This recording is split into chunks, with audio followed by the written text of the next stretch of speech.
Mirëmbrëma, mirë se erdhët në Now, mirë se erdhët në Euronews Albania. Sot nisi java e listave për deputet. Të mërkurën në mesnat është afati i fundit për dorëzimin e tyre në Komisionin Qendror të Zgjedhjeve. Natyrshëm e gjithë vëmendja publike e kësaj jave është se si do të jenë këto lista, kush do të jenë deputetët e ardhshëm, pra cili do të jetë parlamenti i 2025-s. Padyshim që listat e dy forcave kryesore politike, Partia Socialiste dhe të Partisë Demokratike, nga ku pritet të dalin shumica dërmuesve e deputetëve të ardhshëm, marrin një vëmendje të veçantë. PS dhe PD deri më sot i janë përgjigjur me procese të ndryshme përzgjedhëse. Partia Socialiste, e cila edhe në këto zgjedhje politike garon e vetme, e ka bazuar përzgjedhjen e kandidatëve në diskutimet e brendshme për çdo qark dhe tek platforma politike i quajtur Deputeti që duam. Edi Rama kërkon mandatin e 4 të qeverisës, duke shpallur strategjinë e një rinovimi të thellë të grupit të ardhshëm parlamentar, ai sa ka hedhur iden se edhe ai vet mund të mos jetë më deputet. Të rinjt, gratë, ministrat dhe drejtuesit e qarqive do të jenë në listën e mbyllur. Të tjerët, përfshirë edhe deputetët aktual me më shumë se 2 mandate, do të duhet të garojnë në listat të hapura. Në listat për deputet Partisë Socialiste do të jenë edhe disa kryetarë të bashkive në detyrë. Po Erion Veliaj, a mund të jetë në këtë listë? Ndoshta modeli Meta tek lista e Partisë Demokratike mund të ishte rruga drejt lirisë nga paraburgimi. Do ta debatojmë këtë temë me panelin, ndërkohë që Partia Demokratike tashmë në koalicion me 24 parti të tjera, duket se ka më shumë punë për të ndërtuar një listë përfaqësuese, por edhe me interesa të balancuara. Luajalët e rithemelimit, ish bashkëpunëtorët e penduar të Lulzim Bashës, aleatët e partive, fituesit e primareve dhe ndoshta edhe kontribues të tjerë nga emigracioni, krahas raporteve gjinore që kërkon ligji, duket se janë në një betejë permanente për një vend në listën e koalicionit. Megjithse Berisha shfaqet i qetë në publik, dukshëm faktorët e mësipërm janë jo pak luftarak brenda aleancës për Shqipërinë madhështore. Këto janë strategjitë e partive të mëdha, sa të suksesshme janë, sa përfaqësuese, sa e garantojnë cilësinë në parlamentin e ardhshëm, cilët janë emrat që përfliten deri tani se do të jenë në listat e ardhshme. Këtu do ta përqendrojmë bisedën sot, por jo vetëm sepse ka dhe zhvillime të tjera politike, ndërkohë që vjen një lajm i fundit. Kryesia e Partisë së Lirisë ka vendosur që kreu i saj, Ilir Meta, i cili ndodhet në paraburgim, do të kandidojë në qarkun e Tiranës në listat e hapura dhe me këtë lajm të fundit do ta hapim emisionin sot. Sigla.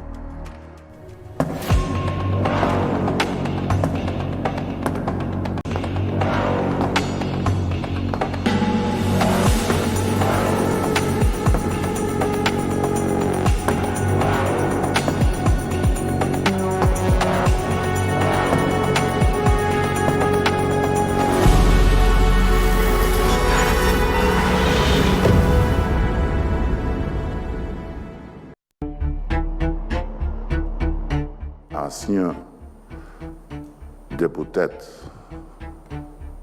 në gjininë mashkullore që ka marrë qoftë një mandat nga Partia Socialiste nuk do jetë në listën e mbyllur.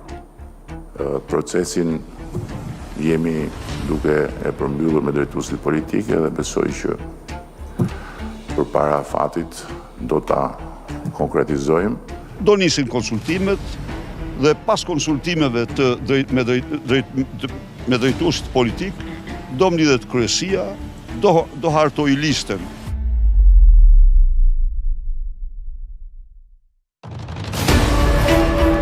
Kush është në listën e hapur, do të jetë një garë shumë të barabartë. Ndërkohë që vendimin për veten time nuk e kam akoma të marrë plotësisht se mund të mos janë fare në listë. Duke qenë deputet i gjithë për detyrën që ka. Do jetë apo s'do jetë në listën e kandidatëve, atë e përcakton ai. Po se ku do jetë pas 11 majit, atë e përcaktojnë shqiptarët. Dhe shqiptarët ja kanë prerë biletën atij.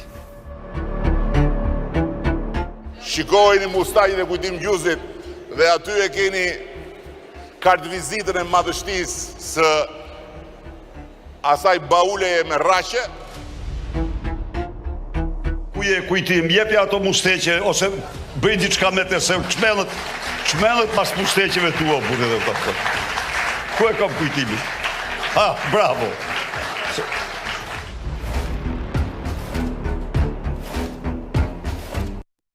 Materiali që sapo ndoqët pra ishte një përmbledhje atyre që kanë thënë kryeministri Rama dhe kryetari i Partisë Demokratike Sali Berisha, ku pjesa më e madhe e diskursit të tyre është e përqendruar tek listat, sepse këto janë 48 orët e fundit përpara se ato të dorëzohen në Komisionin Qendror të Zgjedhjeve të mërkurën në mesnatë. Unë kam kënaqësinë të kem në studio kolegët e mi të Euronews Albania, Enkeleda Mema, mirëmbrëma Enkeleda, mirë se erdhe, Ardit Hoxha, mirëmbrëma Ardit. Arditi ndjek Partinë Demokratike, Enkeleda Partinë Socialiste, Mentor Kikia, gazetar, mirëmbrëma Mentor. Unë ndjek të dyja. Të dyja, po, edhe PD-n, edhe PS-n. Mirëmbrëma, mirë se erdhe. Ervin Koçi, kolegu nga A2 CNN, mirëmbrëma Ervin.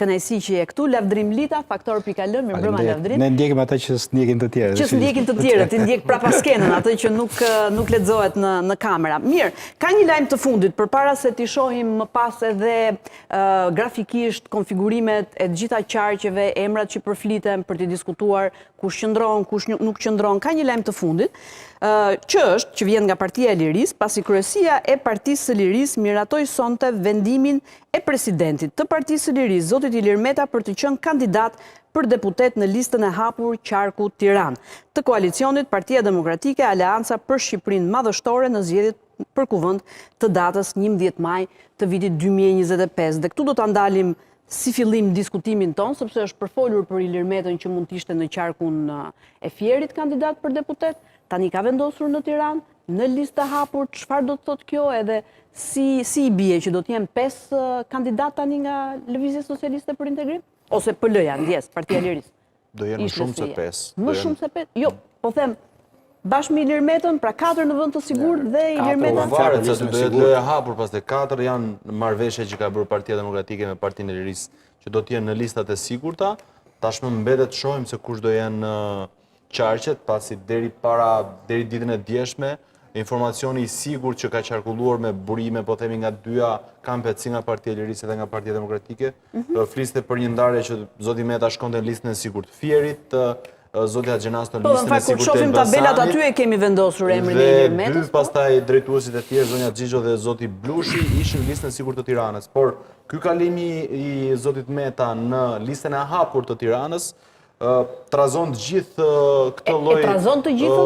Të Partisë së Lirisë po. Mos mbetet më Blushi dhe Tedi Blushi dhe Risa Xhixho prapë në Tiranë? Të Partisë së Lirisë po, sepse duhet pasur kujdes që çfarë do lloj lëvizje që bëhet, krijon dy pasoja. E para, marrëveshja që PA ka me Partinë Demokratike, dhe dyta, respektimi i kuotës gjinore. Pra, nëse shkon në Fier fjala vjen zonja Xhixho për të kapur atë vendin në listën e mbyllur të Fierit që ishte premtuar për zotin Meta, automatikisht merr vendin e një zonje demokrate në atë qark, apo e kundërta. Kështu që do duhet shihet se si do të kompozohet tashmë, por thash 5 janë po e marrim minimalisht, pasi në pothuajse çdo qark Partia e Lirisë do të ketë kandidat të saj, jo vetëm Partia e Lirisë, edhe parti të tjera opozitare që kanë bërë marrëveshje, dhe në varësi se si do të performojnë në listat e hapura, mund të kemi disa deputet apo më shumë deputet nga që shkruhet në letër këto partit. Dakor, se do t'i shohim qarqet një nga një pak më tutje. Mentor, si të duket Ilir Meta në listë të hapur? Sa e demoralizon edhe listën e Partisë, jo vetëm Partisë Demokratike, po të koalicionit në tërësi, le ta quajmë. Besoj që një figurë fortë të futet në listë të hapur. Futet në listë të hapur, mund të jetë një vetbesim që do ta marrë mandatin e deputetit në listën e hapur, por ndërkohë i kursen partisë një mandat tjetër që do ta merrte ky afërfe. Që do thotë, partia do t'i marrë ato 4 mandatet sigurta nga lista e përbashkët me Partinë Demokratike. Dhe ndërkohë, ky fut për llogaritë Partisë së Lirisë atë mandatin e vet, duke shtuar numrin e deputetëve në parlament. Por më duket pak e guximshme, për shkak se llogaritë për mandatin e Metës nuk ishin thjesht për një mandat më shumë apo më pak për opozitën në tërësi. Llogaritë e mandatit të Metës janë llogari me masën e tij të sigurisë. Sepse në momentin që Meta merrte mandatin e deputetit, automatikisht lindte burgun. Dhe pastaj historia vazhdon, nëse shumicën do ta merrte opozita, prokuroria do bënte apo s'do bënte më kërkesë për ta rikthyer në arrest, por nëse mazhorancën do ta kenë socialistët, çfarë do bëj prokuroria? Pra do rikthehet çështja e masës së arrestit ndaj Metës nga e para. Dhe këtë gjendje juridike që ka Meta sot do ta ndryshonte vetëm mandati i deputetit. Dhe besoj që parë në këtë këndvështrim atij do duhet të interesonte më shumë kjo çështje. Por thash më duk vendimi surprizues, sepse pak a shumë këto thashë themet e korridoreve, siç edhe ti e përmende që Meta ishte paracaktuar sipas nesh. Po kështu ishte thënë, kishin thënë dhe përfaqësuesit e Partisë së Lirisë. Lirisë. Kishin mohuar. E kishin mohuar në Partinë Demokratike. Domethënë kishin mohuar, thënë nuk është e vërtet. Edhe vetë sekretari i përgjithshëm i Partisë Lirisë, Tedi Blushi, tha që po janë ndarë mandatet, por nuk janë ndarë emrat. Okej. Dhe vërtet kjo ishte surprizë. Ty të surprizoi Ilir Meta në listë të hapur. Jo me mandatin, më duket një bast me fatin e tij juridik. Një bast me fatin e tij juridik. Ti kështu e sheh. Po Për votat. Po zoti Kos. Duke vjuar disi argumentin, LSI-a apo Partia e Lirisë sot në 2021 ka marrë qarkun e Tiranës 27.945 vota. 27.945 vota. Tani, supozojmë që do ketë ruajtur njëti nivel, nuk do ketë fare... Po, të supozojmë që nuk është tronditur Partia e Lirisë. 27.950 vota në emrin e Ilir Metës në listën e Partisë Demokratike. Praktikisht, nëse do kalohet për te numri 12, numri mandateve të PD-s qarku e Tiranës, Ilir Meta është deputeti 13, sigurt, se do ishte i pari në listën e hapur. Kështu që në qelin e burgut, ai nuk i ka humbur instiktet politike, duket se i pas ka koma dhe goxha të mira. Dhe po luftohet një që trisi partinë në mandate, mos ta le me 4, po ta çep 5, mundësisht njëjtën strategji ta ndek në një qark tjetër, nëse kanë dy kandidat të fortë. Gjithashtu rritet edhe diskursin politik dhe publik. Nëse del nga masa shtrënguese Reci me burg, për shkak se do marrin mandatin e të zgjedhurit. Me 27.945 sikur të ketë ruajtur të gjitha këto vota nga mbrapa, ai ka dhe argumentin publik për thënë që mua më nxorën qytetarët e Tiranës, mua më dha mandatin qytetarët e Tiranës, ndaj dhe mund të vijojë dhe akuzat pastaj ndaj prokurisë politike etj që i ka thënë disa herë ndaj Spakut. Retorikën ndaj Spakut që ka përmendur. Sigurisht që këtë strategji të Ilir Metës të ndjekin dhe partitë e tjera, nuk ngelet vetëm ke LSI-a, ke PL-ja. Kush parti tjetër e ndjek? Nga partitë aleate që janë bashkë me Shpëtimi Drizi. Çfarë do të bëj Shpëtimi Drizi? Listë hapur qark Tiranës. Po. Në zgjedhjet e 2021-shit ka pas numër të konsiderueshëm vota zoti Drizi, në mos gabohem për të qenë i saktë rreth 7.450 vota. 7.000 vota Shpëtimi Drizi. Pra edhe Shpëtimi Drizi mund të kandidojë në listë hapur? Por duhet llogarisësh edhe votat që ka marrë preferenciale zonja Doda, nëse i mbledh bashkë patjetër, arrin një numër të konsiderueshëm. Nëse qark Tiranës fut zonjën Doda listë sigurt, tenton të marrë një mandat të dytë në qarkun e Tiranës. Sigurisht gjithë kalkulime elektorale bën kuriz PD-s, nuk bën kuriz. Aty do dalim te kurizi PD-s. Në fakt, se i shoft që tani pak të demoralizuar PD-n me këtë zgjedhje të Ilir Metës. Pra ti po thuaj që edhe Shpëtimi Drizi mund të zgjedhë të njëjtën strategji si Ilir Meta. Dhe të nxjerrë 2 deputet në qarkun e Tiranës. Dhe të nxjerrë 2 deputet. Dhe ai të marri përsipër të kandidojë jo në listë të sigurt, po në listë hapur. Ky është dilli në parim që ka arritur në bisedime me Flamur Nokën. Në bisedime me Flamur Nokën. Në zonja Doda listë mbyllur qark Tiranës, ai vet listë hapur në qarkun e Tiranës. Domethënë, nëse të ikin 2 deputet nga PD-ja, 2 nga PL-ja, mund të jetë 2-3 aleat tjerë po në qarkun e Tiranës, sa demokrat do qisi Partia Demokratike në qarkun e Tiranës, ngelin që shkojnë gjithë pra. Shkojnë gjithë për aleatët, ja do ta diskutojmë këtë. Ndjes, sa deputet do t'i duheshin zotit Meta për të dalë, sa deputet, sa vota, ndjes, për të dalë deputet në qarkun e Tiranës? Ai ka kërkuar sot një grup parlamentar të Partisë së Lirisë, që do thotë minimumi 7 deputet për të krijuar. Minimumi 7 deputet. Për të krijuar një grup parlamentar, sepse ai është shprehur një grup parlamentar ditën e sotme në deklaratën e tij. Janë 2 qarqet ku ai pretendon që ka kandidat që mund të jenë në listë hapur dhe mund të fitojnë për të dalë. Por kolegët po bëjnë një bisedë racionale dhe me argumente racionale. Unë mendoj që Ilir Meta është në kushte irracionale. Në kushte irracionale pse? Për shkak të burgut dhe si ka humbur instiktet politike, mendoj që ai po luan si rulet ruse, do thonë që mund të qellojë edhe veten, sepse të gjitha sondazhet e Barometrit edhe të IRI-t, të Institutit Republikan, e nxjerrin si një nga politikanët më të papëlqyer në qarkullim, dhe sigurisht ato 27.000 vota të 2021 nuk mund të ruhen në mënyrë konstante ku ti je përballur me shumë sfida, je në izolim, je i bombarduar me çështje gjyqësore, me retorik, kanë firuar shumë struktura të Partisë Lirisë dhe sigurisht nuk ka një motivacion edhe financiare për ta mbështetur. Është një ruletë ruse dhe kam frikë se do qëlloj vetveten me këtë gjë. Do qëlloj vetveten, thua ti. Pra nuk e ka menduar fort mirë këtë zgjedhje që ka bërë. Po ta shohësh në aspekt afatgjat, duke futur vetë listë hapur, edhe nëse, supozojmë, do marri mandatin, do dali nga burgu, do futet në burg prap do ketë 4 deputet të tije të cilët i kenë parlament. Ndaj, në gjitha rastet nuk e rrezikon. Nëse i digjet mandati i Ilir Metës, i shko tjetrit në radhë. Jam shumë dakord, por kjo është argument racional. Nëse i digjet mandati i tij listë mbyllur, i bie një mandat më pak për Partinë e Lirisë parlament. I shko partisë tjetër. Ndaj, gjitha rastet, ai kërkon që të ruaj kuotën. 4 deputet sigurt i kam. Se qa bëjmë në tjerët poshtë, shpresojmë të shkojmë më shumë, të shkojmë në 7. Basta është një gjë kur ti bën fushat vetë, si Ilir Meta, dhe shtrëngon mira duar për 2 muaj. Sepse ai është në burg, do angazhohet gjithë partia. Kur ti bën fushat, do angazhohet gjithë partia për të nxjerrë Ilir Metën deputet. Po nuk të shikojnë fizikisht dhe nuk ju garanton asnjë projekcion për të ardhmen, sigurisht ajo premtimi bie. Me zotin Blushi, zotin Panariti, zotin Agjinaso apo me zotin Meta. Më ka asociohet kjo parti.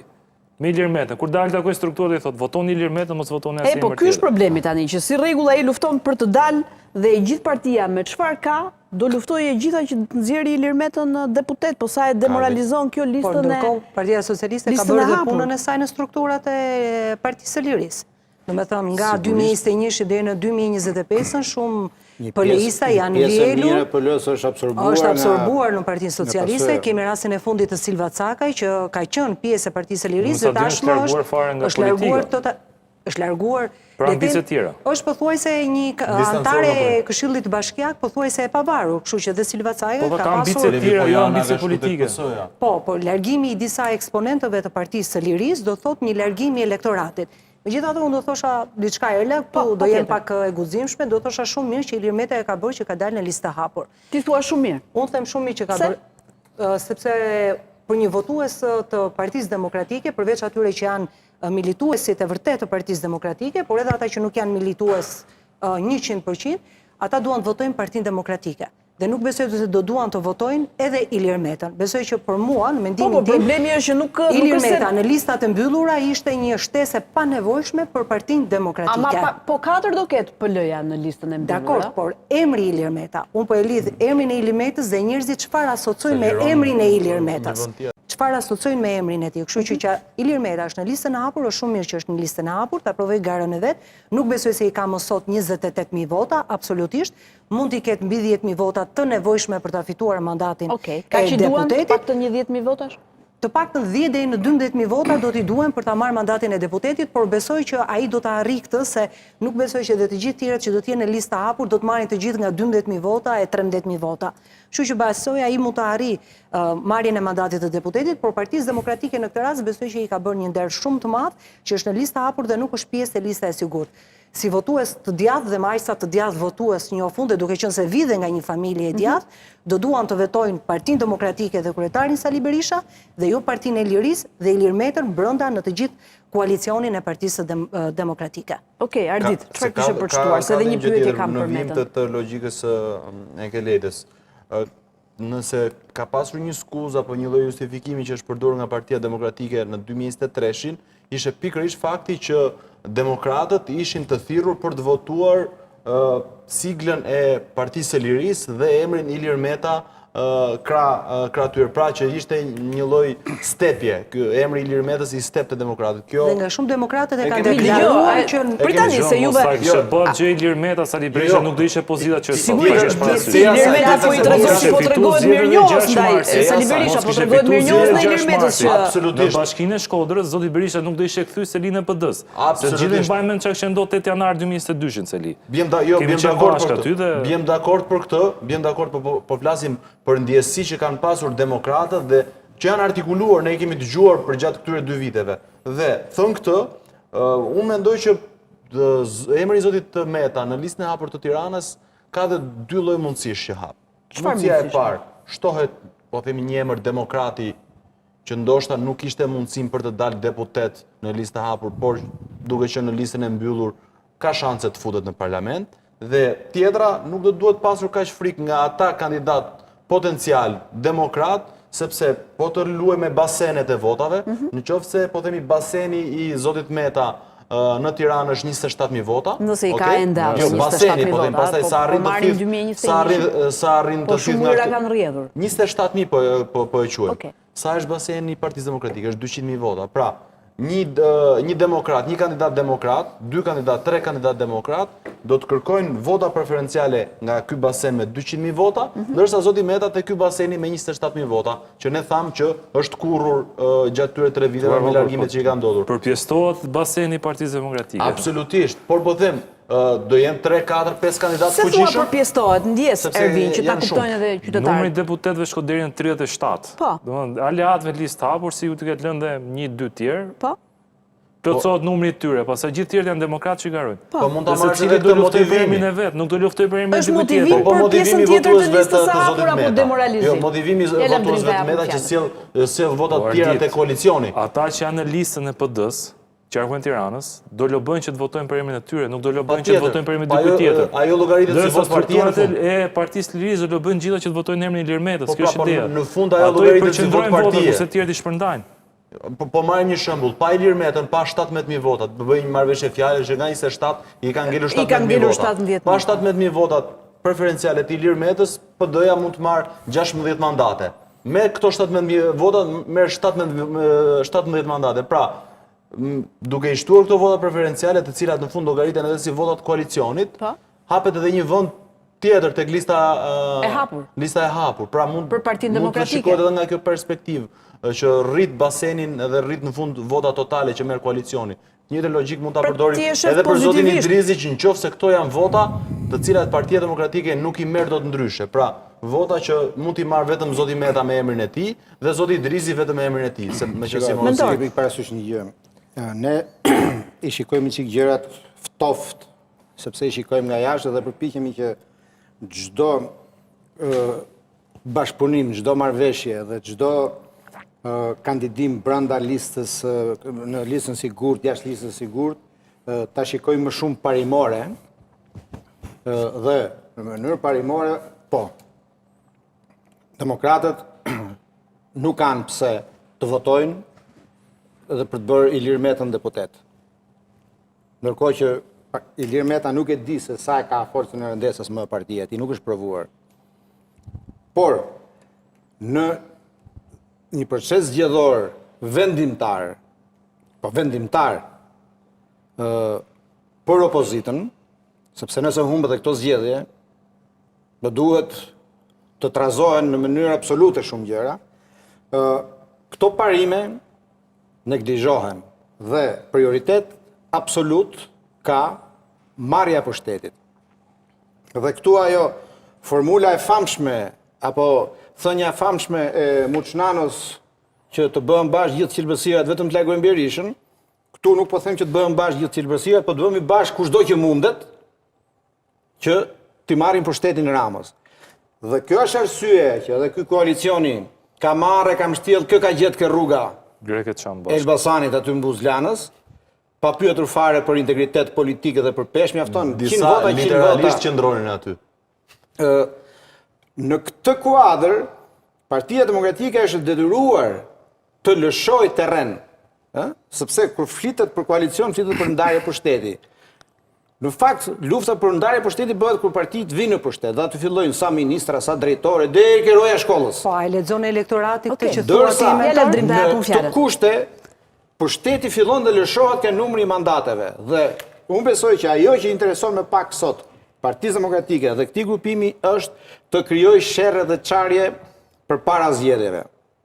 Që do ketë sherrë aty nuk ka pikën e dyshimit, Ja, do por i t'i- kanë do lënë t'i përpas mësojmë, zgjedhjeve, i- sido do- që të vi rezultati. do t'i mësojmë Por edhe në këto sherrët kushte ose unë besoj debatet që që kanë. aty ka vetëm një qëllim, të Çfarë? marrin pushtetin. Pastaj luftojmë Okej, brava. Lavdrin. Është e qartë që lëvizja Metës është kundërpërgjigje e deklaratës së kryeministit Rama para ditën e sotme, Që që u unë vetë dhe nuk mos jem deputet. deklarua në listë hapur bashkë me shumicën e deputetëve që kanë një mandat dhe që mund të mos jetë fare. Nuk do kandidoj fare. Po, e hodhi si ide, nuk e ka marrë akoma në kushtet vendimin. kur Tha dhe ne do ta opozita- diskutojmë këtë Në kushtet strategji kur të Ramës. opozita mendon ose partitë e opozitës që janë në koalicionin madhështor për vendet sigurta. Deputetët thonë nuk punojmë nëse nuk jemi në vendet të sigurta. Meta ka dashur ta thyej pak këtë narrativën duke thënë që unë do dalë në listë hapur si kundërpërgjigje ndaj Ramës dhe për tu bërë në një rivalitet kokë në kokë. Por është kërkesa e tij si kundërpërgjigje ndaj Ramës, sepse Partia Demokratike, gjithë koalicioni i saj po shikon kërthisën e saj, kërthisën e deputetëve, kush do jetë në listë sigurt, një luftë brylësh të brendshme dhe nuk po shikojnë big picture, panoramën e madhe, perspektivën e ardhes në pushtet, sepse deputetët po e deklarojnë hapur tani që nëse nuk do jemi në listë të sigurt, në listë hapur ne edhe mund mos angazhohemi, sepse nuk kanë shanse për të fituar apo për të angazhuar edhe nga pikpamja financiare. financiare. Pra Ilir Meta në një farë mënyrë i ka të sigurta votat që do kaloj, apo ka frikë dali nga burgu edhe po teston këtë variantin në listë Kush është i qerin burg me qef? Jo, dakor, po them, i ka të sigurta votat që do dali deputet, prandaj po sfidon në listë hapur, apo ka frikë të dali nga burgu edhe nuk do në listë të mbyllur. Nuk mendoj se ka ndonjëri frikë që të dali nga burgu. Frikë kanë që të shkojnë në burg. Ishte batut nga ana ime. Mirë, gjithsesi, përpara se të shohim edhe një herë konfigurimin e listave, çfarë dini ose çfarë flitet në selit e partive se edhe Ervini, edhe Arditi, edhe Enkelejda janë aty prezent çdo ditë, PS-ja ka bërë 2 ditë mbledhje me drejtuesit e qarqeve, drejtuesit politik. 3 ditë madje fare, po. PD-ja gjithashtu, hynë dalin sa aleatët, sa kandidatët e primareve. Pra si është atmosfera aty, çfarë flitet? Kanë goxhat Se gjiro. luftë brylash, tha Lavdrimi. Po për shembull sot në parlament, me sa duket fjalimi i Edi Ramës në grupin parlamentar të Partisë Socialiste i kishte dhënë efektet e para. Mungonin shumë deputet socialistë sot në seancë plenare, duket se kishin bërë një lloj bojkoti, por me sa duket nuk i ka dalë mërzia e orëve të mëngjesit dhe deri në mbrëmje ende nuk e kanë marrë veten. Kush është nga këto deputetët e më të mërziturit? Më të mërziturit janë ata që në lista hapur dhe e rrezikojnë shumë që të arrijnë ta fitojnë karrierën e deputetit. Nuk e di nëse ti mund të ma konfirmosh këtë si lajm, me sa kam dëgjuar që nga këto takime të fundit të kryeministrit Rama, flitet që ka patur një debat të madh me Damian Gjiknurin konkretisht, i cili nuk dëshiron të jetë në listë të hapur, por kërkon një listë të mbyllur. Dhe ka mjaftueshëm debate. Nuk plotëson kriteret zoti Gjiknuri për të qenë listë mbyllur. Listë mbyllur janë vetëm drejtuesit politik qarqeve. Gjithë tjerët pastaj plotëson kriteret, por ka dhe një nuk plotëson kriteret thua. Mirë, po debati se një mandat të deputeti, po ka vetëm një kriter të zoti Gjiknuri. E para ai nuk i ka përcaktuar, pra Edi Rama nuk i ka përcaktuar qarkun. Dhe në varësi të përcaktimit të qarkut, jo, nuk ka qark. Damian Gjiknuri ende nuk dihet ku do kandidoj. Dhe në varësi të qarkut ku Edi Rama do mendoj ta vendos Damian Gjiknurin gjithmonë nëse do të jetë në lista, do uroj të jetë në lista, sepse është politikan në karrierën e Partisë Socialiste, varet qarku ku do jetë. Sepse nëse e kandidon në një qark të vogël kur mundësia në lista hapur është shumë e vogël, atëherë Damian Gjiknuri rrezikon shumë për mos të qenë më deputet i Partisë Socialiste. Por këtë hall nuk e ka vetëm Damian Gjiknuri, janë shumë deputet, Nasip Naço për shembull, në qarkun e Beratit. Është njëri nga deputetët socialistë që sot e ka këtë sikletin. Në Berat, në mos gaboj me shifrat, në listë hapur. Në listë janë vetëm 2 deputet janë në listë sigurt dhe 3 janë në listë hapur. Pra gara është shumë e fortë tek lista e hapur tek në qarkun e Beratit dhe nisu që Nasip Naço vjen nga Partia e Liris, po thuaj se votat që dikur Nasip Naço i mori në 2021 sepse i mori nga baseni, siç thotë Arditi, nga Partia e Liris. Partia e Liris pothuajse është kurrur në qarkun e Beratit. Kështu që Nasip Naço është një person i cili e rrezikon mandatin e tij, por nuk është vetëm Nasipi. Kush është tjetër? Janë shumë të tjerë. Nga PS-ja. Para se të shkojmë të shohim listat. Janë kryesisht në qarqet që të vogla dhe jo në qarqet e mëdha, sepse qarqet e mëdha e kanë këtë mundësinë e daljes, por janë kryesisht në qarqet e vogla që përfshihen për shembull në Elbasan ke vetëm 3 mundësi. Elbasan 3 të hapur. Ja, do ta shohim Elbasanin kush janë emrat, po kush është ndonjë emër tjetër siç më përmendë Damian Gjiknurin apo Nasip Naçon që mund të rrezikojnë nga Partia Socialiste? Ndër emrat e rëndësishëm po themi, ëh. Por unë po të them një emër për shembull, ndoshta Olta Xhaçka rrezikon në qarkun e Tiranës. E rrezikon? Mund ta rrezikojë. Nuk do të jetë të paktën kryeministri Rama tha sot gratë do jenë në listë gratë e reja. ndërsa deputetet burra dhe gra që janë plus një Olta mandat që Xhashka kanë nuk më hyn te shumë, gratë e po reja. themi emër, po Ky marrni emër nuk emër. është se ka prodhuar ndonjë plus Partisë Socialiste, më shumë ka Po, qenë kundërzi. kosto këtë mandat parlamentar. Mirë, ato e mbrojtën kosto shumë është Olta për Xhashka. tyre. Mirë, mbrojtën Ai për sa të ta- mos çuar atje ku shkuan shumë, po kjo do të thotë që duhet t'japin dhe mandatin. Për post kësaj në lista hapur pritet të jetë Olta Xhashka, por prap në Tiranë për shumë mund të rrezikoj shumë në garën e fortë që është brenda Janë 2 deputet. listës së hapur të qarkut të Tiranës. Pra, janë shumë deputet që realisht e rrezikojnë karrigen e deputetit. Pra, që ta marrin atë flas tek të Okej, vjetrit. mentor, gjithë para një. se të shkojë te lista e Tiranës ta shohim pak. Të paktën emrat që përfliten, nëse. Ka një gjë përtej emrave të përveçme, se në fundit nuk janë pasuri kombëtare që po zvajti Damiani me Oltën në parlament edhe u bë nami, por Do bëhet nami, okej. në mënyrë simbolike, se janë të dy njerëz që i njoh personalisht dhe kam respekt të më. Po, e thash për çështja më shumë se sa tek 2, 3 apo 12 individ lidhet me formulën që ka zgjedhur Rama. Dhe besoj që kjo është ajo që Rama është duke bërë në këto zgjedhje. Ende mund të ketë diskutime dhe këndvështrime të ndryshme se çfarë po bën Rama me PS-n, përfshirë edhe atë dilemën do jetë apo nuk do jetë vetë, shpikja e tij apo mekanika që po Strategjia që ka zgjedhur, po. strategji është tjetër. Ky po bën po prodhon një artific që nuk kanë logjik. As demokratike, as politike. Kush nuk ka logjik as demokratike as Tani, politike? që Cila? këta që kanë një mandat dhe këta të ri do i fuske lista mbyllur. Po. Mirë, ata që kanë 2 mandate që janë politikanë më të vjetër. Që kanë nuk që mandate nuk të majmur, që mund të shpenzojnë më shumë për fushatën. Po çfarë Sa kërkon? është logjika? Po kërkon të pastroj radhët e PS-s. Këtu ka disa arsyetimi. Arsyetimi i parë është që Rama thotë do rinovoj Partinë Socialiste, do marr fytyra të reja. Shumë bukur. Transfuzion gjaku. Kjo duket fantastike. Por ndërkohë pyetja është që këta të rit çoj atje, futin në ujë të mësoj notin. Nuk mund t'i ngrihesh në piedestal, t'i varësh medaljen pa bërë garë. Ky i riu që është 25, 27, ka nga ta që ishin të platforma deputetit që për nga duan. mosha ndjes që të ndërpres, të rinë politikisht se për nga mosha janë 40 e si për shumica. Por politikisht thua që s'jam mësuar Pa me garë. garë nuk është demokraci. Do t'i hapësh rrugën. Po çfarë po kërkon të bëj? Po kërkon të pastroj Atëherë, radhët e Partisë Socialiste atëherë, me këtë rast. Çfarë mendoj unë tani që po bën? Rama po përgatit Partinë Socialiste edhe për në opozit. Edhe për në opozit? Po. Rama duket i bindur për Po fitoren. më mirë, tash Mentor. po merret me politika, s'po merret me matematikë. Dhe me mekanizmin e listave të mbyllura, ku do futen vetëm të rinjt dhe ata që kanë një mandat, do futen ata që janë padyshim të besuarit e Ramës. Dhe kush do jetë ai që futet në këtë mënyrë në parlament dhe nesër pasaj nuk do të jetë i bindur i këtij. Ky është mekanizmi që ka funksionuar deri tani, çai shkatërroi demokracitë brenda partisë. I shkatërroi lista absolute e mbyllur ku çdo kush rrinte me dorën në zemër deri në orën 24 pa 3 minuta kur dorëzoi lista në KQZ. Dhe këta të vjetrit tani, garda vjetri që tek tuk edhe mund të ngrinin kokë, i thuhet 5 mandata i ke, 4 mandata apo 3 mandate, lekët i ke bërë, shko atje, rregullo votat, merr mandatin, hajde në parlament po deshe. Dhe këtu do ketë rrjedhje tani. Këtu do ikin. Do ikin? Po padyshim, Kush do t'i 140 ja në parlament. Se një fjalë shumë bukur, lekët i ke bërë.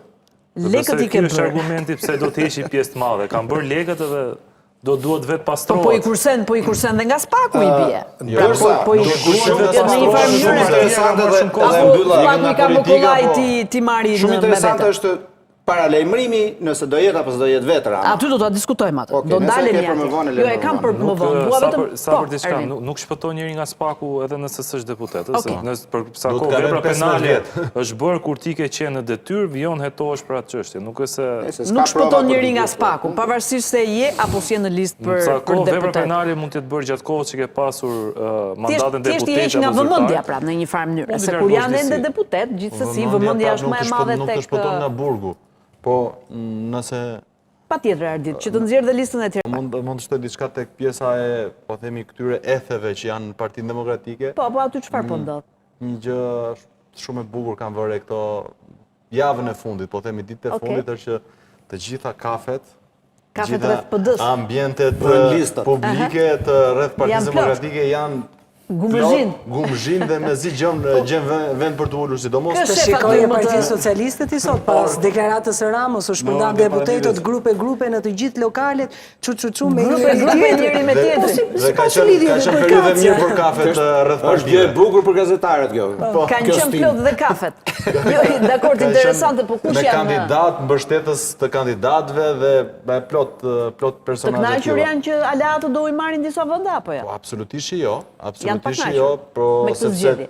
për mirë apo për keq, ato do marrin në disa qarqe më shumë nga që mund t'i japin, pavarësisht se në disa qarqe të caktuara mund të sjellin atë kontribut të munguar që Partia Demokratike e vuajti në 2021 dhe që përpasoj e ladhen në opozit me të paktën 4 apo 5 qarqe që ne i kemi diskutuar I kemi diskutuar, po që nëse do kishin qenë dhe për bashkë. shkak të mungesës së koalicionit u humbën mandate për 35 vota, për 100 vota, apo për 200 vota, siç ka qenë Berat, Korç, Dhe këtë po Durrës. shpresojnë këtë herë me po këtë shpresojnë, koalicion që të paktën madh, me pavarësisht këtë se sakrificë që po një bëjnë. pjesë janë parti që nuk ja dim peshën elektorale, mund të them si edhe një partia e informacion Gjuzit tjetër. apo Jeni Sherit. Mund të them edhe informacion Dim tjetër peshën se të elektorale. këtyre partive të vogla, nuk Çfarë? duhet habitemi në qoftë se në orën 12 të ditës së mërkur, Po, çfarë të ndodhi? disa nga këto parti të vogla, kryetarët e tyre as mos t'i kenë emrat në listat. Mund mos jenë fare në listat e PD-s. Unë nuk do habitesha nëse nuk do jenë në lista ose po themi mund të jenë shumë pak prej Po atëherë tyre. pse i kanë futur në koalicion? Se Që mos nëse nuk shkojnë janë koalicionin tjetër. që të mos shkojnë në koalicione të Është tjera. taktik politike Ishin ftesë e elektorale. hapur nga koalicioni Zoti Shej. Për këto parti. Djathtas për zhvillim, Okej. që të vinin gjithë partitë bashkohen rreth i koalicionit. Ishte Okej, si gjithë formë partitë opozitare, qendrore po themi. orbite, po. Dhe Partia Demokratike hapi dyert për të gjithë dhe i ftoi dhe bën farë logjike mos i futesh në listë, më shumë kthehen kosto. Zoti Gjuzi ka marrë 3 vota. 3 disa vota ka janë marrë. kosto qarkun e absolute. Durrësit. Zoti Po, kosto, Nisheri po. 13 vota, Zoti Papa 13 vota kanë marrë në 2021. Po atëherë a mos do kishte bërë më mirë PD-ja mos t'i fuste fare në koalicion këto parti? Për sa kohë do t'i japi asnjë vend në listë? u grupuan 2021 në formuan Koalicioni një ABO. koalicion. Ka marrë 1300 vota total gjithë Shqipërinë. Ato i kanë marrë se kanë Po pasur Jeni individ Sheri në tek një këtu. intervistë në Euronews ta do t'i sjell 25000 vota Partisë Zoti Demokratike. Jeni Sheri mund të thotë shumë gjëra, po 25 shifrat janë vota më nuk të i se do forta. ta janë zgjidhni. më- Shifrat janë më të forta se deklaratat e Jeni Sherit. Jeni Sheri sot ka thënë që kanë 500.000 vota, se janë 500.000 pensionistë. 710.000. Lavdrim, po. Do të themi edhe diçka që po luhet në propasken në Partinë luhet në Socialiste, për shkak të edhe të klaneve dhe grupeve brenda saj. Sigurisht njerëzit e Erion Veliajt, apo ato që janë përfaqësuar nga Erion Veliaj, si Etjen Xhafaj, Bushka dhe Gogu edhe të tjerë, rrezikojnë realisht Rrezikojnë mandatin? të jenë ndoshta në lista A, por mos të jenë fare në listat e Partisë Socialiste, sepse Si ka mundësi? Nuk do ta ne shpërblej. pam nga reagimi i zotit Rama ndaj deklaratës publike apo intervistës që bëri zoti Xhafaj, Etjen Xhafaj, Po. në mbrojtje të zotit Veliaj, dhe ai dha urdhër brenda Partisë Socialiste që të heshtet, mos të flitet më për Mos këtë flitet më argument, kundra sepse është një Spakut, argument mos t'i bëhet më avokati toksik. Veliajt, Dhe po. të gjithë kanë marrë mesazhin që njerëzit e Veliajt apo të supozohen që janë në ombrellën e zotit Veliaj, rrezikojnë të jenë në listat e Partisë Socialiste të 13 marsit. Të hapurat. Pra ti thua Bushka, Etjen Xhafaj dhe Toni Gogu që dhe njihen si disa të mbështetës. tjerë, sepse ata nuk shkojnë deri në 10 Kisha një emra. përshtypje krejt të kundërt, që Rama do t'i japi një pjesë të emrave Erion Veliajt në listën e Tiranës. Këtë përshtypje kisha unë, të paktën, duke qenë se ai vetë s'do të jetë. Po, do ta diskutojmë edhe Veliajn, ku do të jetë. Ta shohim pak emrat që përfliten në qarkun e Tiranës, si për Partinë Socialiste, si për Partinë Demokratike, për të kuptuar çfarë qëndron, çfarë nuk qëndron nga këto emra, duke qenë se kanë qarkulluar shumë në media. Mund na i nxjerrni pak regjia dhe në LED, se e kam të vështirë ti lexoj nga ekrani. Jo, na i nxjerr është qarkulezh ai që lexohet në LED. Qarku i Tiranës. Atëherë, për Partinë Demokratike, Sali Berisha, Belind Këlliçi, pra sekretari i forumit, i forumit rinor është, ish kandidat, drejtues politik për Tiranën, ndjes e ngatrohem. Belind Këlliçi, Fatmir Mediu, kreu i PS, Erisa Xhixho, Tedi Blushi, të cilat përfundimtare. mbeten në pikpyetje, jo, nuk janë përfundimtare këto, në mënyrë pa diskutueshme, po çfarë qarkullon në media deri tani dhe pothuajse të gjithë këto emra kanë plus minus. Erisa Xhixho, Tedi Blushi, do ta shohim nëse do jenë këto të dy, meqense Ilir Meta është në listë të hapur. Shpëtimi Midrizi. Zëvendësohet me Mesila Dodën. Me Mesila Dodën zëvendësohet Shpëtim Midrizi. Albana Vokshi, si kryetarja e Gruas, Edi Paloka, Besar Xhaferi, që është kryetari i Forumit Rinor, dhe gruaja tjetër është Jozefina Topalli. Pastaj vazhdon lista me Andi Mustafajn, ndoshta Klevis Balliun, Hysen Kadiu i Kavajës, ai që doli në primare. Doli më i votuari. Më i votuari. Dhe disa Më figura falë, po Jorita Tabaku? Jorita Tabaku, Dhurata Çupi. Janë në listë hapur. Janë në listë hapur. Jo të dyja. Njëra mes zonjës Tabaku dhe zonjës Çupi do jetë në listën, pritet të jetë në listën e mbyllur. Po ka vend ndjes se 4 janë gratë në listën e mbyllur. Pra nëse do të kemi Albana Vokshin. Po këtu kemi vetëm zonjë Vokshi. Pastaj vjet në diskutim, prandaj thash Jozefina Topallin. Jozefina Topalli dhe njëra mes zonjës Çupi dhe zonjës Tabaku mund të jetë në listën mbyllur. Listën mbyllur. Nuk e përjashtoj absolutisht mundësinë që mund të jenë edhe të dyja. Se është dhe Mesila Doda më thënë në listën mbyllur. Ka diçka një problem renditjes se vendi zoti Fatmir Mediu do të jetë një deputete grua, kandidate grua. Mirë, ndoshta renditja nuk është e duhur, thjesht si emra janë. Thjesht një paraqitje e emrash. Zoti Mediu gjithashtu me sa jam dieni unë, është një nga ato laureatët i cili mund të mos kandidojnë në Tiranë, por në qark tjetër, qarkun e Vlorës. Edhe Mediu mund mos kandidojnë në Tiranë. Ka qarkulluar, por varianti më i mundshëm, të paktën deri ditën e sotme, në ato bisedat që thash te kafenet rreth PD-s, e qarkullonte për në Tiranë, duke qenë se në Vlorë do të shkojë një tjetër aleat që është zoti Dule. Dhe do ta shohim kur të shkojmë në qarkun e Vlorës. Ndërsa në Tiranë, Edi Rama që nuk i dihet.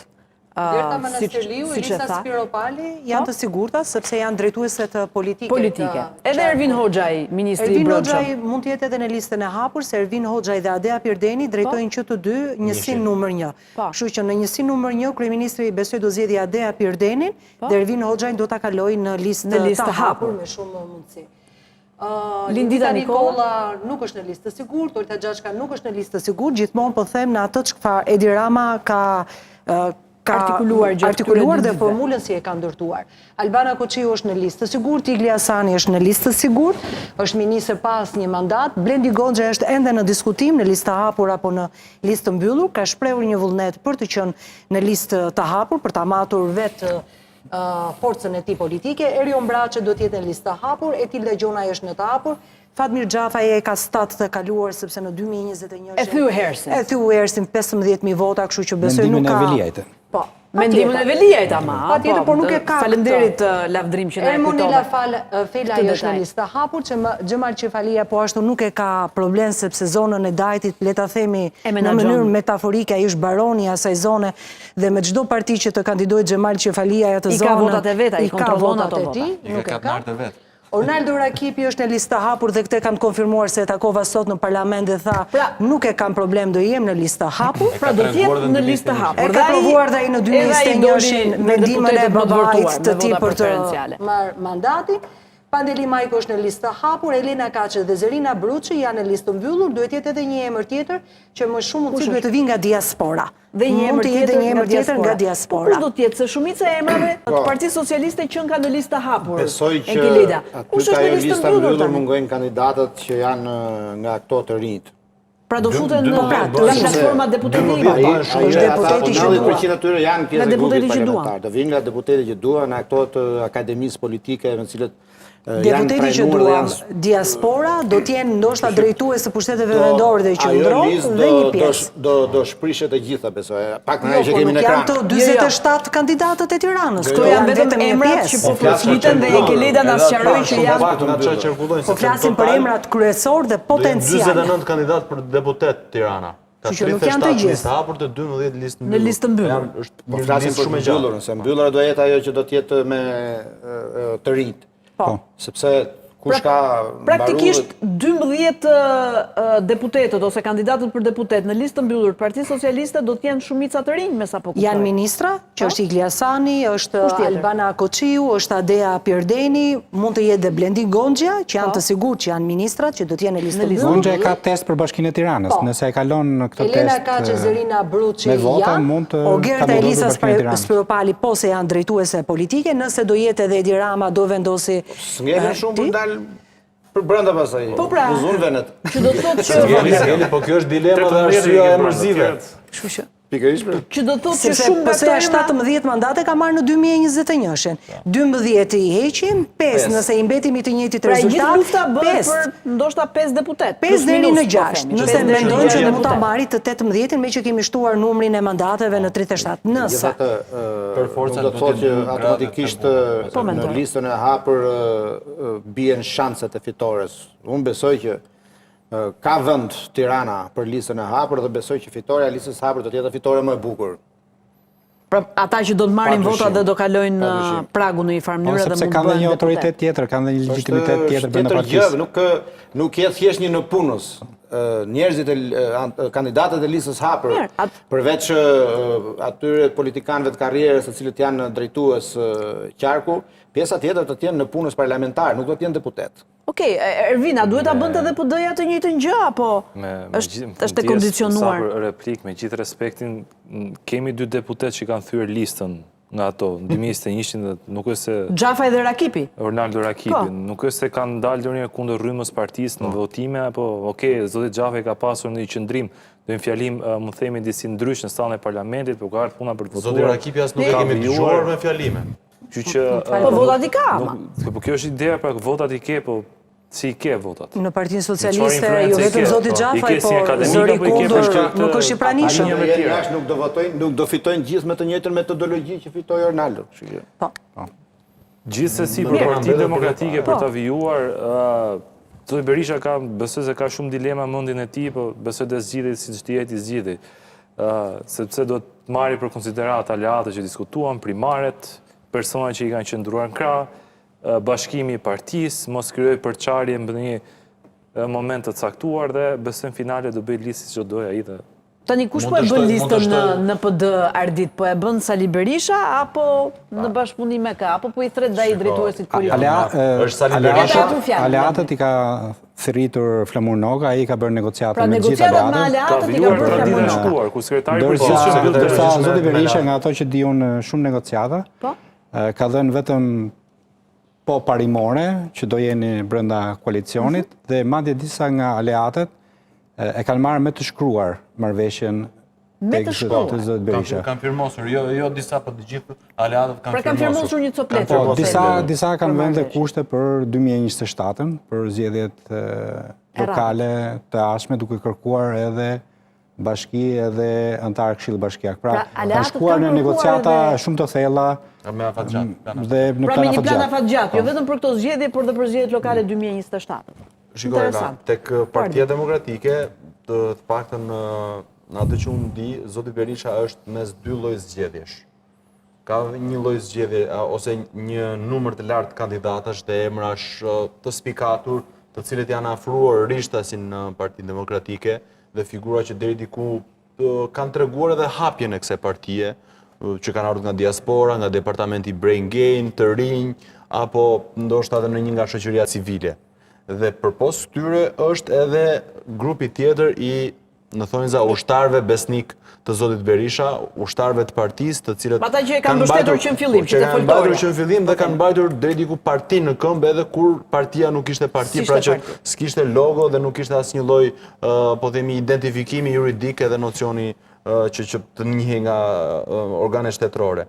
Dhe mes këtyre 2 zjarreve do të shohim nëse zoti Berisha do të bëjë një zgjedhje vetëm besnikët e tij të partisë dhe i shpërblen në thonjza duke i bërë deputet, apo duke e hapur partinë dhe duke hapur një kapitull të ri Partinë Demokratike dhe marrë këtë grupin e të rinjve dhe të rejave dhe duke i vendosur në listat sigurta, ose ndoshta një mix mes të dyjave, pastaj këtu do shihet se kush, nëse kjo e treta prodhon pak kënaqësi që pse X-i futet dhe Y-i nuk futet, ndërkohë që ne të dy kemi pasur kontributet njëjta në parti gjatë këtyre 3 viteve, apo pse mes 2 të rinjve ky futet dhe ky nuk futet. Dhe ka këtë rrezik PD-ja që t'i plasin këto pak kënaqësi që në 13 mars, po themi, të nesërmen. Erla vetëm ta përfundoj, një fjali. Unë dalloj edhe një qasje tjetër që deri diku mund ta quaj edhe pak hipokrite brenda Partisë Demokratike. Kush është kjo qasje hipokrite? Qasja hipokrite është ku të gjithë flasim për një parti fituese, që merr, po themi, 17-18 mandate në Tiranë, ama të gjithë duan të futen te 12-qa.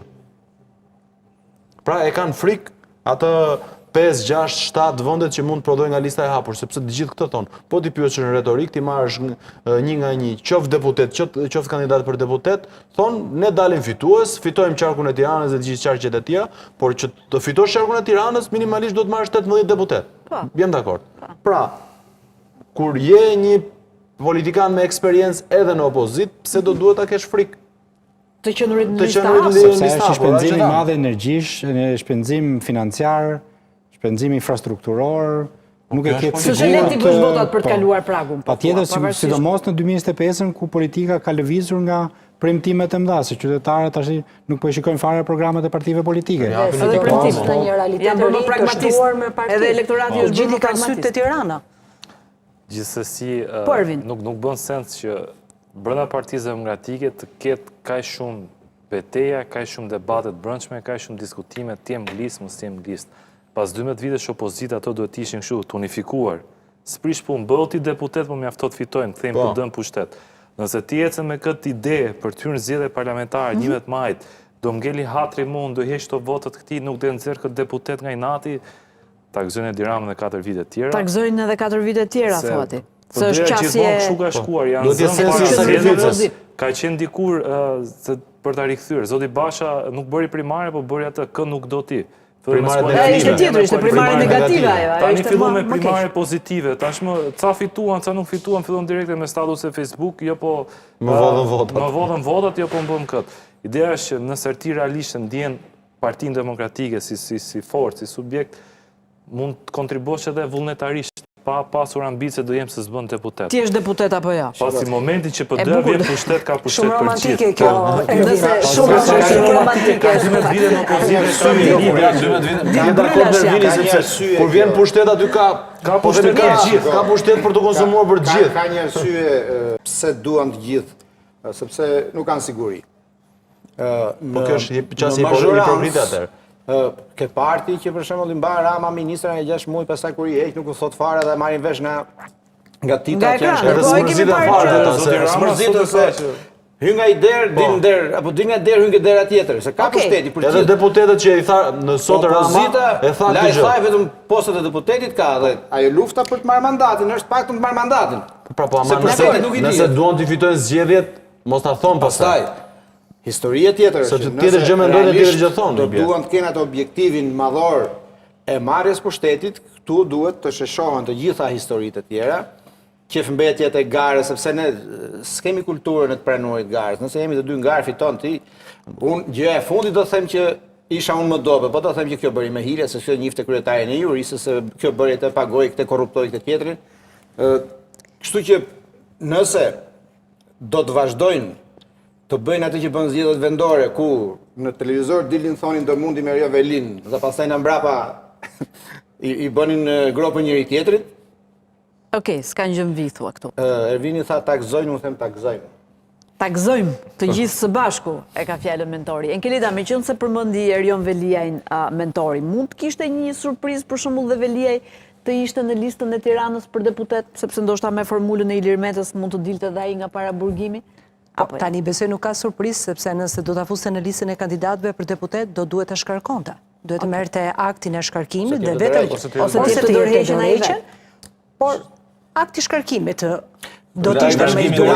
Largimin nga detyra. Nëse do ta kishte bërë këtë, do shkojmë dhe te kryetarët e bashkive, jo do ta e kam dhe tabelën e kryetarëve, po pastaj. Ai sigurisht që ai mund ta fusi në listën e kandidatëve për deputet dhe aktin e shkarkimit e bën më pas. Mund ta bëjë kështu, por nuk e di sa ligjërisht i lejohet. Unë dha si ide, a mund të ishte dhe Velia. Të dilën lista apo përballë Ilir Metës. Kështu që nuk e ka vetëm ke 11 maj, shkon dhe për te 11 maj. Shkon dhe për te 11 maj. Por besoj që Erion Velia nuk do të përsërisë. Po, sepse më fal. Çfarë lëndrim? Po, jo ta përfundoj Enkelida. Ndjes. Nuk besoj se do shkojmë që Erion Velia tjetë në listën e kandidatëve për deputet, sepse ka një skenar të dytë. Kush është skenar? Skenari i dytë është që pas zgjedhjeve parlamentare do të shkojmë në zgjedhjet e parakohshme vendore. Pra shkosa kemi disa emra që janë sot kryebashkiak në detyrë dhe duhet të jenë me shumë mundësi në listat e kandidatëve për deputet. ndalemi atje, po. Nga zgjedhjet do të shkojmë në zgjedhje të tjera dhe aty do të shohim edhe lëvizjen e kryeministrit Edi Rama nëse do ta shkarkojë Erion Velian për të zgjedhur një kryetar të ri. Ka edhe një gjë interesante se në 11 maj është pikërisht 3 muaj që Erion Veliaj nuk paraqitet fizikisht në Bashkinë e Tiranës.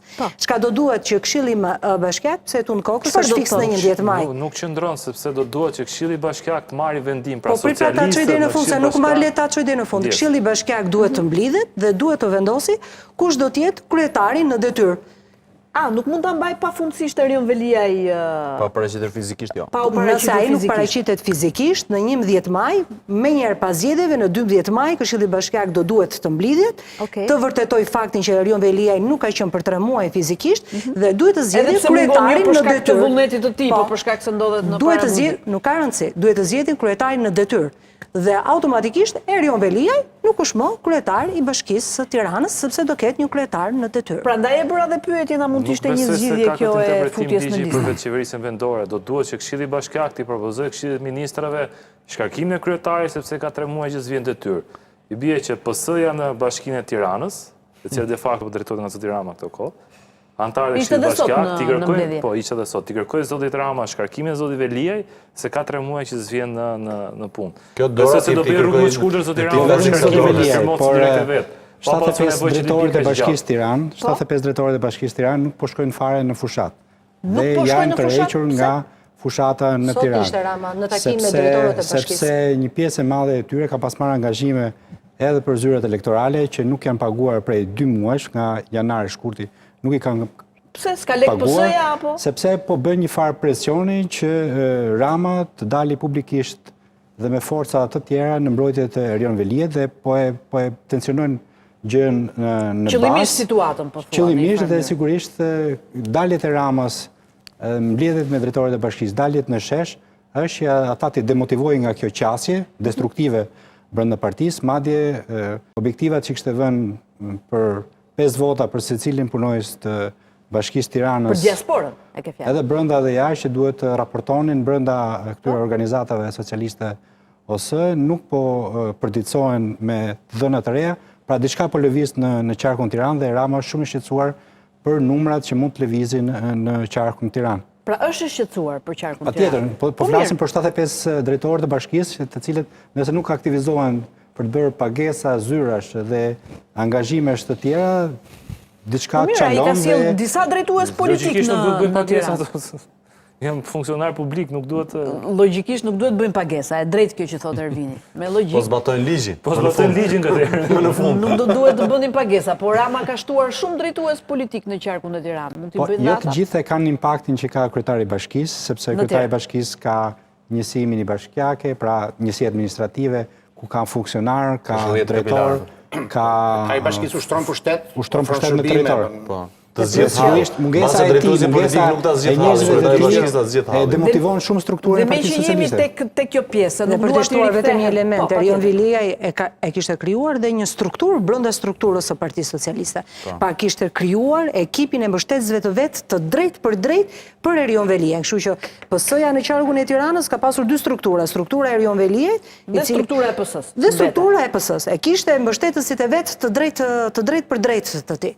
Të cilët nuk po i përgjigjen më PS-s, po thoni ju. Një pjesë, të paktën në një informacion që kam pasur në brendësi kur Edi Rama ka pasur një takim me disa nga këshilltarët e Partisë Socialiste në bashki, shumë nga këshilltarët e Partisë Socialiste i kanë kërkuar kryesocialistit çfarë do bëhet drejt për drejt me Erion Veliajin. Do të thënë çfarë do bësh ti me Erion Veliajin, sepse ka janë njerëz të cilët janë të mbështetur edhe të sjell aty drejt për drejt nga Erion Veliaj. Dhe Edi Rama është përgjigjur që për këtë do të flasim një moment të dytë. Pra ata e kanë kërkuar llogarinë e tyre se çfarë do bëhet me kryetarin, e thënë ndryshe, me kryetarin ton. E thënë ndryshe.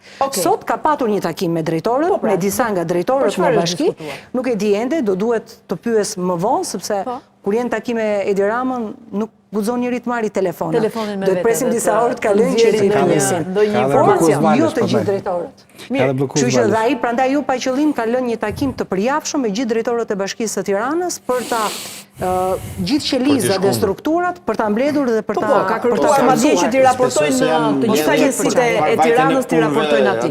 Jo, është e sigurt. Patjetër që nuk janë mbledhur për atë. I kanë mbledhje për Janë vota. mbledhur për menaxhimin e Partisë Socialiste në secilën njësi bashkiake, patjetër. Okej, jo për punët e bashkisë. Dhe meqense jam në këtë pikë një pyetje shkurt kam unë, duke qenë se ditën e nesërme është apeli i Erion Veliajt. Ka gjasa të dali i lirë apo është thjesht procedurë kjo seancë gjyqësore që Gjykosh zhvillohet? vendimin e gjyqtarit posaçëm të apelit. Po duke marrë konsiderat që njëti gjyqtar shërtoi sot një ankim tjetër po të kësaj çështje dhe rrëzoi ankimin, mund ngresi hipotezë që do rrëzoj Edhe ankimin e Erion Veliajt, do të mbetet në burg. Ose nga çka ka ndodhur më herë. Tundi është një nga gjyqtarët më profesional dhe më serios të gjykatës apelit të gjykokos. Është gjyqtari i Samir Tahirit. Për t'ia u thënë kështu, për t'ia u bërë korrekt, për ta kuptuar njerëzit kush i është. cili ndjek ligjin dhe zbaton ligjin. Në raste edhe të tjera, të zotit Berisha e ka liruar nga masa ose më saktë e konfirmoi masën e zonjës Davidi sepse ishte në konform të ligjit, pra është një person që i qëndron strikt ligjit dhe nuk më duket se do ketë ndodhi ditën e nesërme. Okej, dhe me qënë se jemi tek qarku i Tiranës, se pas reklamave do ndalemi dhe në qarqet e tjera dhe tek 7 kryetarë bashkisë që mund t'japin dorëheqjen edhe të futen në lista për deputet, para se të shkojmë aty. Sot Edi Rama hodhi një ide në mbledhjen e grupit parlamentar që mund mos jetë fare deputet në lista. Tha, s'ka nevojë t'jem atje përsa kohë kam funksionet tjera, pra jam kryeministri i gjithë vendit. Tani, si e shef këtë strategji mentor?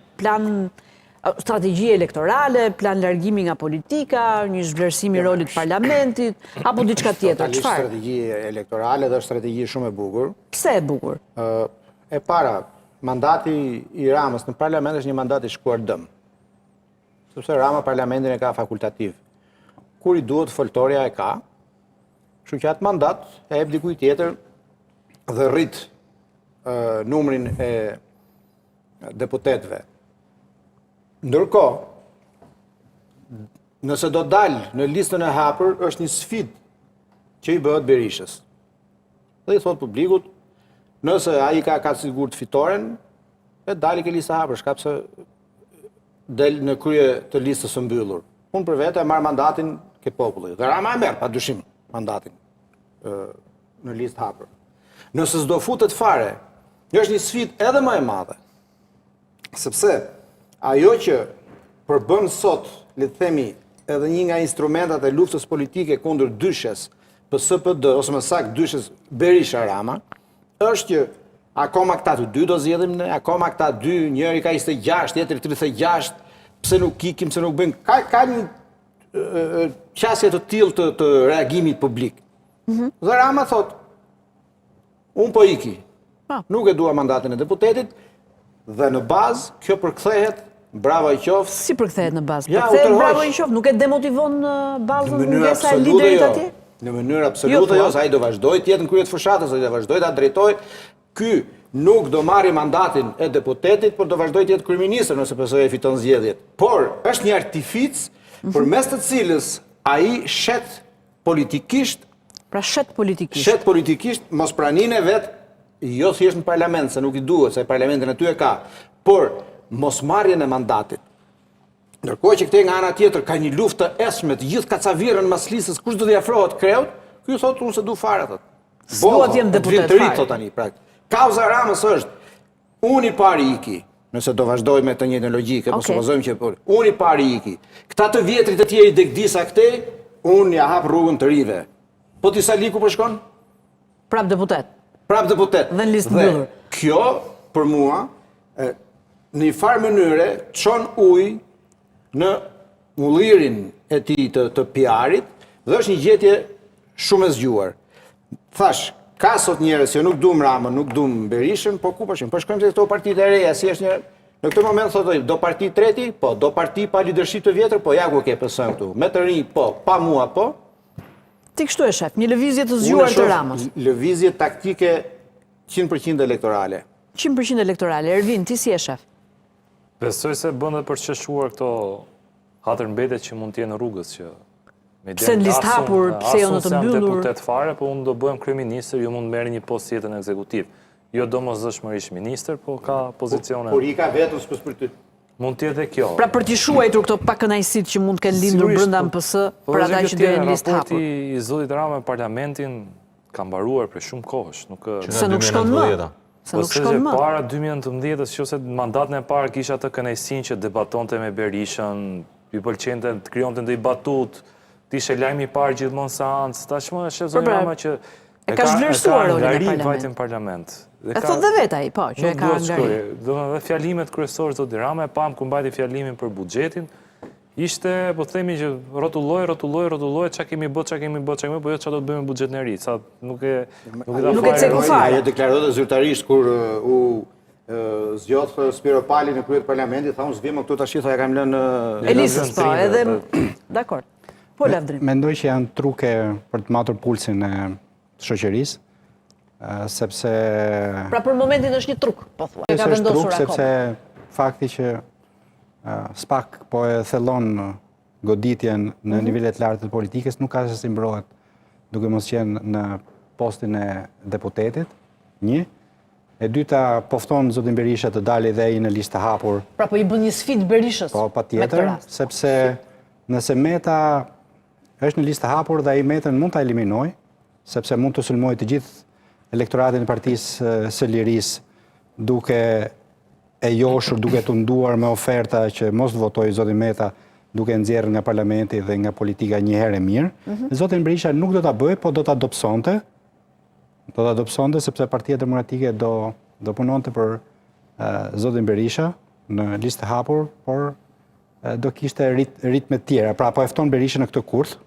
Është kurth? Është kurth, është i turp. Apo Berisha do duhet ta bënte. Nuk ka kjo logjika që ai mos ta lërë fare parlamentarizmin, të kthehet një republikë kryeministrore, ose më keq në logjikën e Enver Hoxhës, që ishte sekretari i parë i partisë, nuk ishte as kryeministër, as ministër, as president, dhe ishte një njerëz që rrinte një zyrë dhe vendoste për fatet e Shqipërisë. Nuk kemi në ato kushte, konjunkturat kanë ndryshuar, është një matje pulsi për t'i bërë një kurth Berishës në listë të hapur. Këtë po bën, që t'i bëj Berishës Unë mendoj kjo është. Po në fund çfarë do bëjnë gjykimin tënd? Do iki fare? Mendoj që do jetë deputet në listë të hapur. Ai nuk ikën nga politika, siç nuk kanë ikur të gjithë të tjerët përpara tij, përveç Nanës që e morën. Jo, nga politika nuk ikën ai, po nga lista për deputet. Mund të ikin në fund fare? Mund ta bëj këtë zgjedhje? Nuk mendoj sepse lista hapur është pak me rrezik, se i bie gjithë qytetarët qarkun e Tiranës do votojnë Edi Ramën. Po pra, dhe Petra Poçi vetë kishte shprehur do që ta shpërndaj votën, të japin mundësinë shumë të tjerëve të marrin votë. Mendoj që është shumë rrezik për atë duke mos qenë deputet, sepse në një rast tjetër kryetari i grupit parlamentar do kishte më shumë fuqi politike në parlament me deklarata dhe mund të bëjë një pol tjetër brenda Partisë Socialiste, duke mbledhur edhe deputet brenda apo rreth e tij. Pra, ai nuk do t'i hapi vetes këto angari duke mos qenë deputet. Pra mendoj që janë truke që ai prodhon her pas here për të matur pulsin. Për të matur pulsin dhe për të futur Sali Berishën në kurth, thua ti. Engelida, si e pritën në PS sot, para se të shkojnë në reklama, këtë deklaratë të Ramës? Por besoj dhe ata duhet ta kanë pritur me habi se Edi Rama ka zgjedhur të surprizojë pafund me listat e kandidatëve për deputet. E para duket njerëz sikur Edi Rama nxjerr karta të tilla nga xhepi e para për të bërë një lajm i parë, për qëndruar në vëmendjen e njerëzve dhe për të hequr vëmendje nga shumë vendimarrje të tjera të cilat qeveria vazhdon të bëjë. Nëse lexon vendimet e qeverisë, ka shumë vendime se si rriten fondet, se si rriten buxhetet, se si rriten financimet për projekte në radh, por që këto nuk janë në qendër vazhdojnë ndërtimet, pallatet, investitorët strategjik. Domethënë media vazhdon merret me listat e kandidatëve. Listat e kandidatëve për deputet, por për shembull nuk merret me atë kretim për atë City Smart City, nuk merret për Smart City që është dyfishuar fondi dhe është dhe me 1% më të madhe që e ka marrë nga Abu Dhabi, por nuk e ka marrë nga Bergji që mund ta kishte me 1% më të ulët. Me këtë nuk e diskuton njëri që në fakt kjo prek drejt për drejt taksat tona, lekët tona, pra ekonominë tonë të xhepit prek kjo. Ne të gjithë merremi me listat. Shfaqen 3 ditore të Edi Ramës në pallatin e brigadave dhe më pas në vilën qeveritare, shfaqen me 3 akte, që mblidhet kryeministri me ministrat, nuk është ndonjë çudi e madhe, sepse ritritet janë procedurë pune, janë ritritet janë mëse të zakonshme, se e bëre te pallati brigadave apo se e bëre në qeveri, është puna jote, që mbledh drejtuesit politik kokë më kokë dhe tek më tek në vilën qeveritare, as këtë nuk e kuptoj me thënë të drejtën Erla, sepse në fundit ti e kryetari i partisë dhe ti ke për të vendosur pavarësisht faktit se çfarë do të propozojnë ty drejtuesit politik. Drejtuesit politik mund të t'japin një qasje kush është i fuqishëm në këtë zonë, kush ky kandidat për deputet ka një mbështetje të madhe financiare apo nuk ka, mund t'japin qasje, por në fund ti do ta vendosësh këtë. Pra kjo shfaqje traditore shqyrë që u mbyll dhe shpresojmë mos na zgjasë edhe nesër. Dhe 48 orë do zgjasë Dhe të shpallet lista e kandidatëve për deputet. Para se shkojnë në reklama, Enkelida, dhe do t'i shohim edhe listat e qarqeve të tjera, edhe ato kryetarët e bashkive që do japin dorëheqjen dhe do kandidojnë në lista. Emrin e Taulant Ballës nuk ma zun syt kund, si ministër dhe si sekretar për diasporën. Do t'jetë në Elbasan. Besoj në qarkun e tij. Besoj në Elbasan. Po duke qenë drejtues politik, ai do jetë automatikisht në listë. Jo, ai është i diasporës. Drejtues politik. Balla Është në listë të mbyllur Taulant Balla, se e ka thënë Edi Rama që në asamble që Taulant Balla si drejtues politik i diasporës do jetë në listë të sigurt.